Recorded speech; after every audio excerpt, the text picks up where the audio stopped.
Esses dias eu tava olhando a Netflix pra assistir alguma coisa e aí me surge a série Bebê Rena.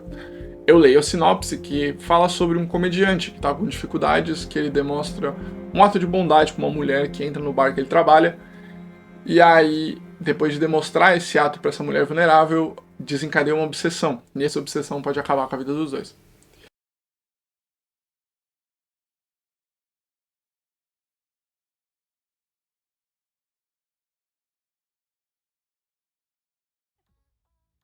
Essa mulher tá te perseguindo?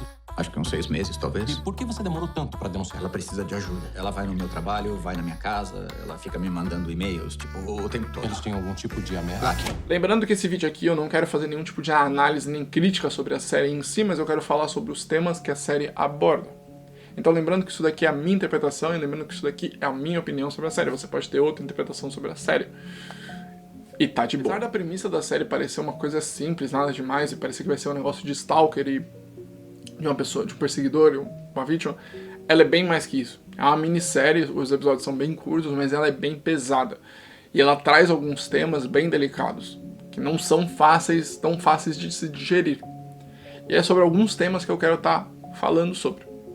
O primeiro tema, que eu acho que é o tema central aí, que realmente você, pelo menos na minha análise, quando eu terminei de assistir um negócio que eu falei, isso demonstra a importância desse tema, é terapia. Fazer terapia. Durante a série você vai acompanhando tudo que está acontecendo na vida do Donnie, do personagem e tudo mais, e tudo de ruim que acontece, e muitas vezes tudo isso de ruim ele sempre internalizou, ele nunca externalizou. Ele sempre guardou pra ele, sempre reprimiu pra ele, e aquilo ali formou, foi piorando, foi consumindo ele, criou uma ferida que nunca se fechou. E aí um certo ato da série é o ato que ele expõe toda essa ferida, ele abre essa ferida a Deus e o mundo, e aí é nesse ponto que você vê que ele sente que ele ficou mais leve, ele conseguiu ali meio que se soltar. Mas isso só por um período de um certo tempo, porque ele só faz isso uma vez e depois ele acaba regressando.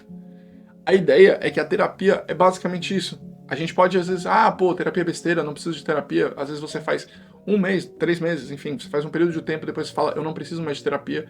Mas na verdade a gente precisa sempre estar conversando, a gente precisa sempre estar externalizando, porque são 1 milhão de coisas que acontecem conosco mesmo e às vezes a gente não sabe lidar. E eu entendo que terapia é um negócio que, eu não tenho dinheiro pra pagar, eu não posso pagar, eu não quero pagar.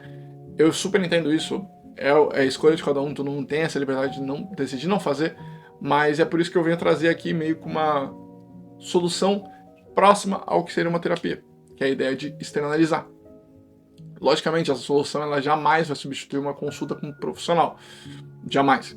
Mas para quem não tem nada, para quem não pode pagar nada, é uma solução bem viável. E tal, eu já falei bastante. Qual é essa solução? A solução é a diarioterapia.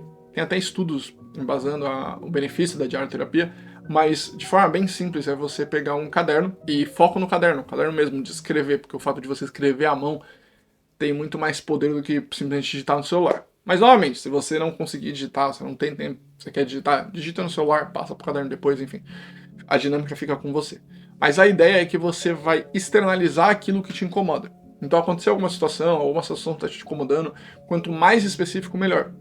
Aconteceu isso no trabalho, ou uma pessoa falou isso pra mim, um parente meu falou isso, e isso me incomodou. E você escrever isso aí, ou algum medo, alguma coisa, eu tenho insegurança de falar com a minha chefe sobre tal assunto, e escrever isso daí.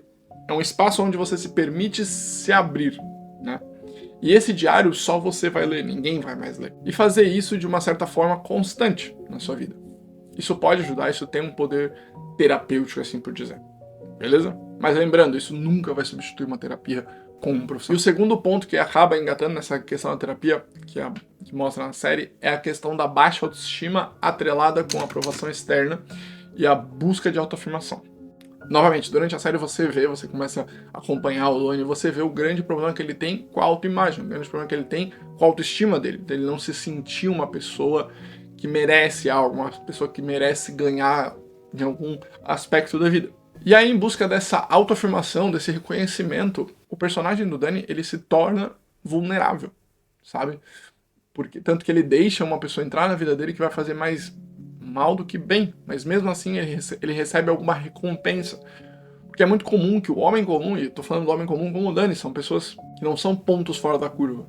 Existem homens que são pontos fora da curva, que não precisam disso, que sempre vão ser elogiados, mas pessoas comuns do dia a dia, como o Dani, são pessoas que não recebem elogios.